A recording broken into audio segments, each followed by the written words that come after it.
သူမဟာလူတွေမြင်တာနဲ့လန့်ဖြန့်သွားရလောက်တဲ့ရုပ်ဆိုးဆိုးမျက်နှာနဲ့ငွေဖွာလာခဲ့တာပါဒါပေမဲ့မျက်နှာဖုံးဆွတ်လိုက်ရင်တော့သူမရဲ့အမိုက်စားကိုလုံးကိုပေါက်ကြောင့်အမျိုးသားတွေယူသွတ်သွားရပါတယ်သူမနာမည်ကမေရီပါသူမကြီးပြင်းလာတဲ့တခြားဘသူကမှသူမလို့မိစ္ဆာမတယောက်နဲ့အတူမကစားချင်ခဲ့ကြပါဘူးအိမ်ဖော်ရဲ့သားဂျွန်တယောက်ပဲသူမကိုကျင်ကျင်နာနာဆက်ဆံခဲ့ပါတယ်အချိန်ကြာလာတာနဲ့အမျှသူတို့နှစ်ယောက်ချစ်သူတွေဖြစ်သွားခဲ့ကြတယ်မေရီရဲ့အသက်20ပြည့်မွေးနေ့မှာကန်ဆိုးမှုမောင်ကျခဲ့ပါတယ်သူမရဲ့မိဘတွေဟာကားအက်ဆီဒင့်နဲ့ဆုံးပါသွားခဲ့တယ်မေရီမိဘတွေဟာအချမ်းသာဆုံးတထေးကြီးတွေဖြစ်ပြီးမတည်ဆုံးခင်မှာသူတို့ရဲ့အမွေအားလုံးကိုသူမထန်လွှဲပေးခဲ့ပါတယ်ဒါပေမဲ့စီကံချက်တစ်ခုကတော့သူမဟာနိုင်ငံခြားမှာ9နှစ်ကြာပညာသင်ကြားရမှာဖြစ်ပြီးပြန်လာတဲ့အခါမှာကုမ္ပဏီရှယ်ယာတွေကိုစီမံခန့်ခွဲခွင့်ရမှာပါမေရီဟာဂျွန်ကိုခွဲမသွားချင်ခဲ့ပါဘူးဒါပေမဲ့ရုတ်တရက်ဂျွန်ရဲ့အတန်းဖော်စီကဖုံးဝင်လာခဲ့တယ်ဂျွန်ပြောနေတဲ့အတန်ကိုသူမကြားလိုက်ရပါတယ်ဂျွန်ကမေရီရဲ့မျက်နှာကိုမြင်ရင်ပြုတ်အံ့ကျစရာကောင်းကြောင်းသူမနဲ့တွဲနေတာဟာအိမ်ဖော်ရဲ့သမီးမို့တနာလို့သာဖြစ်ကြောင်းပြောနေတာပါတကယ်တော့အရာအလုံးဟာဂျွန်ရဲ့လိမ်ညာမှုတွေပဲဖြစ်ပါတယ်အခုတော့ဂျွန်နဲ့သူ့အမေဟာမေရီရဲ့အိမ်မှာနေထိုင်ပြီးမေရီရဲ့ credit card ကိုသုံးစွဲနေကြပါတယ်သူတို့အိမ်ဖော်ရဲ့အမွေဆက်ခံသူအစ်စ်မှန်တွေလို့အယောင်ဆောင်ထားကြတာပါမေရီဟာဂျွန်ကိုထိုက်တန်တဲ့ပြစ်ဒဏ်ပေးဖို့ဆုံးဖြတ်လိုက်ပါတယ်သူမနိုင်ငံခြားကိုပညာသင်ဖို့ထွက်ခွာသွားခဲ့ပြီး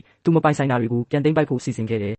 နှစ်အကြာမှာတော့သူမဟာရှမ်မီသားစုရဲ့အမွေဆက်ခံသူအဖြစ်ပြန်လာခဲ့ပါတယ်သူမဘာတွေရင်ဆိုင်ခဲ့ရလဲဆိုတာဘယ်သူမှမသိကြပါဘူးဒီနေ့ဟာသူမရှန်ဂရုကိုလွှဲပြောင်းရယူမဲ့နေ့ပါဂျွန်ကတော့မေရီဟာအိမ်ဖော်ရဲ့သမီးပါလို့အားလုံးကိုလိမ်ညာထားခဲ့ပါတယ်တထေးကြီးမိဘတွေကသူ့ကိုမွေးစားထားတာပါဆိုတဲ့စာရွက်စာတမ်းအတုတွေတောင်လုပ်ထားပါသေးတယ်မေရီဟာထိတ်လန့်မသွားပဲဂျွန်သုံးနေတဲ့ credit card ကိုပိတ်ခိုင်းလိုက်ပါတယ်ဂျွန်ကတော့ဒီကက်ကိုပဲအားကိုးပြီးတခြားမိသားစုတွေကိုဖိတ်ကာကုမ္ပဏီကိုသိမ်းပိုက်ဖို့ကြွားဝါနေတာပါမေရီမျက်နှာဖုံးနဲ့ရောက်လာတဲ့အခါအားလုံးကသူမရဲ့အလှပကိုငေးမောသွားကြပြီးတထေးကောင်မလေးတယောက်လိုထင်မှတ်ခဲ့ကြပါတယ်ဒါပေမဲ့လူယုံမှာဆာယာကတော့ဒါဟာရုပ်ဆိုးမှမေရီမန်ချက်ချင်းသိသွားခဲ့တယ်ဂျွန်နဲ့သူ့အမေလည်းမေရီရဲ့ပြောင်းလဲမှုကိုအံ့ဩသွားကြပေမဲ့သူမရဲ့မျက်နှာကတော့တစ်ခေါက်ဦးကြီးလိုရုပ်ဆိုးနေတုန်းပဲလို့ထင်နေကြပါတယ်ဂျွန်ကမေရီကိုချင်းချောက်ပါတယ်ဒီရုပ်ဆိုးဆိုးမျက်နှာကိုလက်ခံနိုင်တာသူတယောက်ပဲရှိတာမို့အမှန်တရားကိုမဖော်ထုတ်ဖို့ပြောပါတယ်ဂျွန်အမေကလည်းမေရီကိုရိုင်းဆိုင်လှောင်ပြောင်တာကြောင့်မေရီကသူ့မကိုပါရိုက်လိုက်ပါတယ်ဂျွန်ကစိတ်တူပြီးမေရီကိုကြမ်းပြင်ပေါ်တွန်းလဲကလုံခြုံရေးတွေနဲ့အပြင်ကိုမောင်းထုတ်ခိုင်းပါတယ်အဲ့ဒီအချိန်မှာဟိုတယ်မန်နေဂျာနဲ့ကဘာကျော်ကုန်ပစ္စည်းဖြန့်ချိသူတွေရောက်လာပြီးဂျွန်ဝယ်ထားတဲ့သိန်းထောင်ချီတန်တဲ့ပစ္စည်းပိုးတွေကိုမေရီကတ်နဲ့ငွေချေဖို့ကြိုးစားပါတယ်ဒါပေမဲ့ငွေမလုံလောက်ဘူးလို့ပြနေပါတယ်ဂျွန်ကမေရီကိုကတ်နဲ့ငွေရှင်းပေးဖို့ချင်းချောက်ပြီးမျက်နှာဖုံးကိုဆွဲခွာမယ်လို့ပြောပါတယ်မေရီကတော့စကားတစ်လုံးမှမပြောဘဲ